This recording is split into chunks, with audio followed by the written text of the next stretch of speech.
E dizemos assim: Jesus, envia os teus emissários amorosos a manter-nos coesos, disciplinados, fortalecidos no entendimento que a doutrina dos Espíritos traz a todos nós.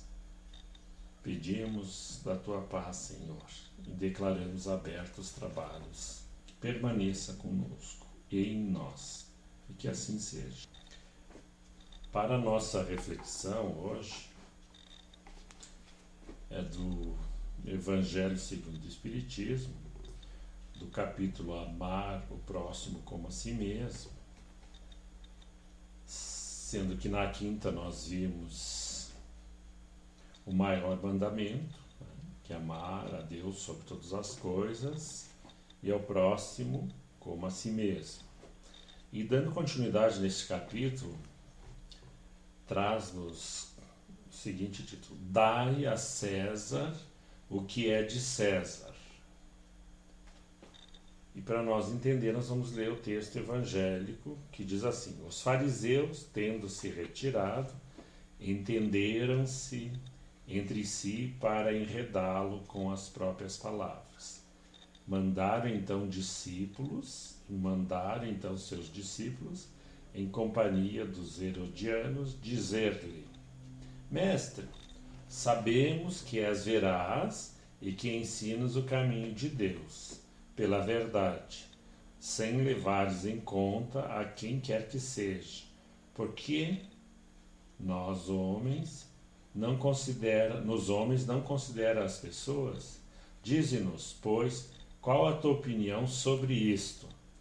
É-nos permitido pagar ou deixar de pagar a César os tributos? Jesus, porém, que lhes conhecia a malícia, respondeu: Hipócritas, por que me tentais apresentar-me uma das moedas que dão em pagamento do tributo? E tendo-lhes apresentado um denário, perguntou Jesus: De quem são esta imagem e esta inscrição? De César, responderam-lhes. Então observou-lhes Jesus: Dai, pois, a César o que é de César e a Deus o que é de Deus. Ouvindo-o falar dessa maneira, admiraram-se eles da sua resposta e, deixando-o, se retiraram. Essas lições estão em Mateus, capítulo 22, versículo 15 a 22, e em Marcos também, capítulo 12, versículo 13 a 17. Essa primeira situação nós vemos que algum grupo, porque Jesus provocava ao mesmo tempo que o amor, a afeição da população em geral, que ele estava entre os oprimidos, os abandonados, naturalmente despertava ciúmes das autoridades, como acontece nos dias de hoje. Quando nós vemos alguma situação em que quem precisa é beneficiado, seja por este ou aquele setor da sociedade, naturalmente, se nós prestássemos atenção, às vezes a gente vê os nossos irmãos que estão na militância da política se xingando, se acusando, mostrando isso e aquilo, que são as nossas imperfeições. Naquela época era assim, porque a gente pensa que essa situação que nós vemos hoje é só hoje. Não. O homem é imperfeito e muda o Estado, evolui a organização social, as tecnologias. Né? Naquela época escrevia no pergaminho, hoje escreve digitalmente, mas o homem continua o mesmo. Né? Precisa da misericórdia de Deus, ainda sofre, né, pelo seu orgulho, pelo seu egoísmo. Então eles se articularam aqui, entenderam-se entre si para enredar. Então eles fizeram uma reuniãozinha escondida, como acontece nos dias de hoje, em vários setores da nossa sociedade. Às vezes até questões de família, a gente sabe, por alguma situação material. O homem, ele é muito previsível nessas situações quando ele é ambicioso, egoísta. Então o comportamento é instintivo, assim, é meio igual. Muda sobrenome, raça, religião, mas continua lá o homem, nas suas misérias. Então eles fizeram aquela reuniãozinha, se organizaram, eles vão pegar, porque eles queriam que Jesus se complicasse publicamente para as autoridades perseguirem. Então havia uma intenção, né, desde algum tempo, que Jesus se contradissesse em alguma situação e, em se contradizendo, sofresse a perseguição. Que a gente vê agora nesse período de denúncias, de tantas situações que cabe-nos muita oração e não condenação, porque muitos são inocentes, muitos, mas a figura de poder, de interesses, pode levar para as condições, mesmo sendo inocentes. Então é uma questão, hoje não devem, mas em algum momento corromperam situações que hoje se apresentam para, vamos dizer assim, regularem a sua compreensão, tornando-se melhores ainda. Porque quando a gente bate, nós esquecemos, mas quando a gente recebe o açoite, a gente considera. Então é um momento de realinhamento dos valores. Então nem sempre é o que nos parece. E também há aqueles que certamente estão comprometidos com atos e delitos, mas mesmo assim temos que ter o olhar de amor, de misericórdia, porque Deus tem permanentemente. Então, vindo que não conseguiram enredar a Jesus, Jesus responde em bom tom, porque todas as situações da nossa vida têm características marcantes, às vezes são situações espirituais, situações materiais.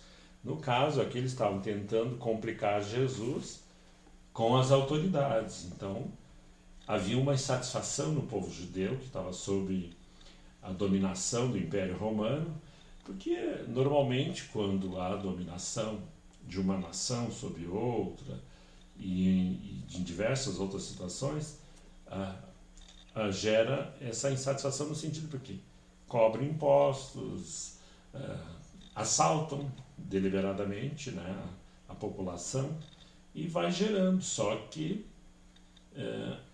também aos que resistem, né, aquela insatisfação se torna em uma atitude, em uma ação, uma reação. E como eles queriam que gerasse uma celeuma, então provocaram em Jesus, bem simples, dá uma moeda aí, que nem nós pegar uma moeda nossa, o que tem ali? Tem a esfinge da nação, República do Brasil, Federativa do Brasil. Então onde que é a moeda? É da República, é dos governantes, é do Estado organizado. Então não temos, se tiver que pagar imposto, pagamos. E também nos traz uma reflexão, porque muitas vezes a gente sonega, tem medo de pagar e acusa. Porque normalmente quando a gente vê algumas situações, as pessoas acusam para justificar as suas decisões. Então a gente aponta o defeito na situação. Mas a gente não recebe de volta. Não é a nossa função. Mas respeitamos, É só trazer para as considerações. Então Jesus motivou para que eles entendessem que não tinha nada a ver com espiritualidade, com religião, porque Jesus estava trazendo, e era isso que incomodava, que Jesus propunha um reino, e trazia esse reino e ainda continua propondo-nos, que é um reino onde certos interesses não estão à frente. É o reino de fraternidade, de justiça, de amor. Portanto, ele não pode estar alicerçado em valores da realidade material. Mas, como trôpegos deste caminho, naturalmente nós nos condicionamos a essas experienciações mais próximas da realidade material. E como eles viram que não iam conseguir pegar Jesus, se afastaram. Havia sempre essas intenções, né? E quando Jesus diz: dai a César o que é de César, só estou lendo aqui para nós complementar, é justamente para reforçar aquele ato de amor que é fazer ao próximo o que gostaríamos que fizesse. Então, o Estado tem finalidade, então a gente faz a nossa parte. Gostaríamos de receber, então vamos fazendo a nossa parte.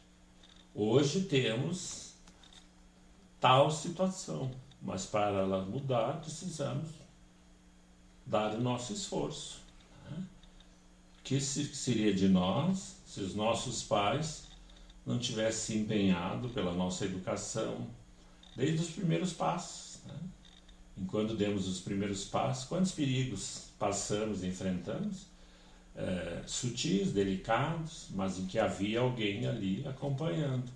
Então é esse esforço, esse princípio, né, de que fazer aos outros o que gostaríamos que nos fizessem. Então nós temos que entender, por vez, que a nossa parte passa por nós estarmos atentos a essa possibilidade. E para nós dilatar um pouquinho mais, né? Então se nós temos que fazer aos outros o que cabe, aquilo que nós gostaríamos de receber, então Jesus traz assim, no fundo dessa lição, que respeitemos os direitos de todos, de cada um, de todos. Então, quando nós vemos, repito, nesse momento em que há tantos escândalos, que certamente nós temos que pensar aos que estão na linha de frente, culpados ou não, mas também tem uma mãe, tem uma esposa, tem filhos, tem familiares. Quantos estão sendo apontados os dedos, né? Estão sofrendo acusações, né? Discriminações, porque a dor é assim, eventualmente se apresenta numa situação em que somos visitados, né, de alguma forma, mas essa forma que Deus aprovou. Então nós temos que compreender, por isso que aquele olhar sempre de oração, de misericórdia, a gente pode até achar, uma gotinha, não importa, é o nosso esforço. Porque quando a gente acessa as informações, ou do rádio, da televisão, é tanta dor, é tanto sofrimento, que a gente eventualmente tira algumas lições, né? Que seja a primeira de respeitar aqueles momentos e também de analisar, né, a fragilidade da nossa vida diante de algumas situações. Às vezes, de tanta soberba, com tantos recursos, lícito ou ilícito, caímos na vala. Vamos para o sofrimento. Então, esses deveres, né, então, que Jesus aponta naquele momento, se nós queremos ser respeitados, nós temos que respeitar. E isso a gente também tem que entender, né, porque Jesus sempre falou, apesar de uma linguagem simples, mas para todos os contextos, ou seja, para todos os espaços que nós fazemos parte. Na família, né, que eventualmente as situações de provas e de dificuldades estão na nossa família. Às vezes muito pequenas, mas é motivo de preocupação. Na sociedade, então, às vezes nós trabalhamos, nós fazemos parte de um coletivo, mesmo no nosso bairro aqui. Então, como fazer frente a algumas situações, né? A questão das autoridades, né? E tanto quanto para conosco, né? Já viemos falando. Então, as autoridades, às vezes, elas estão no seu esforço que elas nem sabem por quê. Elas sentem um ímpeto, né? Algo que impulsiona-nos, a todos nós, mas em particular aqueles que detêm essas oportunidades, que movimenta-as em direção a se candidatarem, a fazer promessas, a trabalharem, a investigarem. São comprometimentos espirituais. como tantos de nós não temos vamos dizer assim, essa capacidade, mas também